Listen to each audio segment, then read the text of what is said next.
Marcus Hale had learned long ago that life didn't wait for you to be ready. As a single father raising his 7-year-old son Danny, he had grown used to making split-second decisions. Whether it was catching Danny before he tumbled off a jungle gym or pulling him back from a speeding car in a parking lot. If you believe in kindness, second chances, and the power of small moments to change lives, please like, comment, share, and subscribe to Kindness True Stories. Also tell us in the comments, where in the world are you watching from? Fatherhood had sharpened his reflexes and expanded his heart in ways he never expected.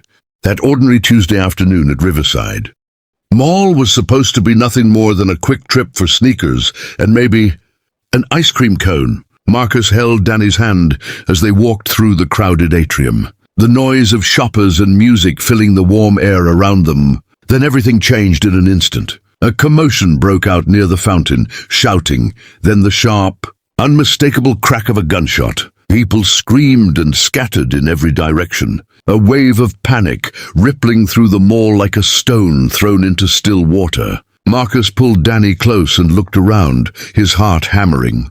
That was when he saw her, a little girl no older than 5, standing completely alone near the fountain. Frozen in terror, her small hands covering her ears, tears streaming silently down her face. Everyone was running away. Nobody stopped. In that fraction of a second, Marcus did not think about consequences. He did not think about Danny, waiting safely behind the pillar he had just pushed him behind. He did not think about his own body being fragile and mortal. He only thought about that child standing alone in the open, exposed and terrified. He ran toward her. He reached her in 4 steps, dropped to his knees, wrapped his arms around her small frame, and turned his back toward the shooter. The second shot rang out. The bullet caught Marcus in the left shoulder, spinning him sideways but not down. He gritted his teeth, kept the girl pressed against his chest, and moved them both behind a concrete pillar. He stayed there, breathing hard, his shoulder burning with a pain that radiated down his arm and across his chest, until the shouting stopped and security guards began moving through the mall. The little girl was shaking violently but physically unharmed. She whispered her name into his collar. Lily, just Lily. 3 minutes felt like 30.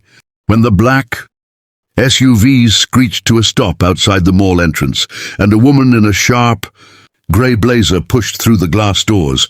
Before security could even open them, the crowd parted instinctively. Catherine Voss, the CEO of one of the largest logistics companies in the country, was a woman accustomed to commanding rooms, managing crises and maintaining composure under extraordinary pressure. But the sight of her daughter, wrapped in the arms of a bleeding stranger on the cold mall floor, cracked something open inside her that no boardroom had ever touched.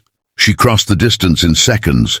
She knelt beside Marcus without a word and gathered Lily into her arms, pressing her face into her daughter's hair. When she finally looked up at the man who had shielded her child, she found not a hero striking a pose but a pale, tired father leaning against a concrete pillar, one hand clamped over a wound on his shoulder, his eyes searching the crowd for his own son. Danny had found him by then, crouched beside his father, holding his uninjured hand with both of his small ones and telling him quietly that everything was going to be okay.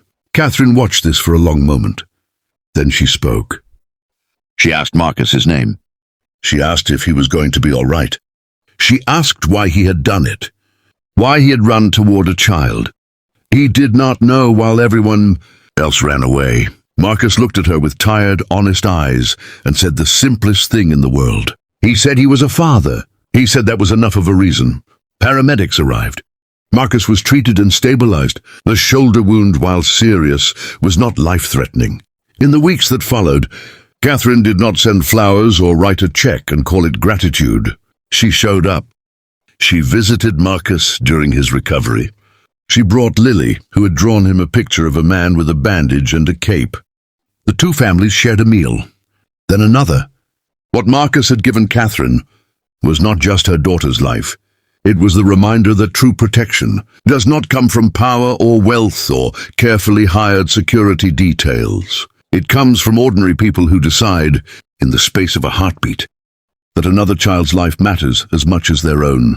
And sometimes, in deciding that, they change the shape of two families forever. If you found this story moving, please like, share, and subscribe to our channel, Kindness True Stories, where we bring you real moments of courage, compassion, and humanity every week. Your support helps us keep sharing stories that remind us all of the good in the world.